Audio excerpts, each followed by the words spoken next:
Bismillahirrahmanirrahim. Assalamualaikum warahmatullahi wabarakatuh. Perkenalkan, nama saya Ganda Cipta Riologi Aji, Stambuk D1011931. Pada kali ini saya akan menjelaskan tentang penafsiran hukum oleh hakim dalam sistem peradilan di Indonesia. Penafsiran hukum atau interpretasi adalah sebuah pendekatan pada penemuan hukum dalam hal peraturan yang ada tetapi tidak jelas untuk dapat diterapkan pada peristiwanya. Sebaliknya, dapat terjadi juga hakim harus memeriksa dan mengadili perkara yang tidak ada peraturan yang khusus. Di sini, hakim menghadapi kekosongan atau ketidaklengkapan undang-undang yang harus diisi atau dilengkapi. Sebab hakim tidak boleh menolak, memeriksa, dan mengadili perkara dengan dalih tidak ada hukumnya. Hakim menemukan hukum itu untuk mengisi kekosongan hukum tersebut.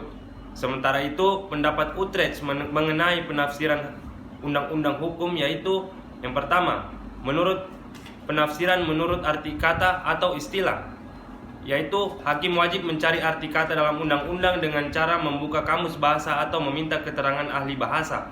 Kalaupun belum cukup, hakim harus mempelajari kata tersebut dalam susunan kata-kata, kalimat atau hubungannya dengan peraturan-peraturan lainnya.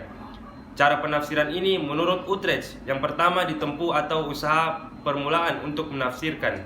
Yang kedua, penafsiran historis, yaitu cara penafsiran historis ini menurut Utrecht dilakukan dengan menafsirkan menurut sejarah hukum dan menafsirkan menurut sejarah penetapan suatu ketentuan. Penafsiran menurut sejarah menurut Utrecht merupakan penafsiran luas atau mencakup penafsiran menurut sejarah penetapan. Kalaupun penafsiran menurut sejarah penetapan dilakukan dengan cara mencermati laporan-laporan perdebatan dalam perumusannya. Yang ketiga yaitu penafsiran sosiologis. Menurut Utrecht, setiap penafsiran undang-undang harus diakhiri dengan penafsiran sosiologis agar keputusan hakim dibuat secara sungguh-sungguh dengan keadaan yang ada dalam masyarakat.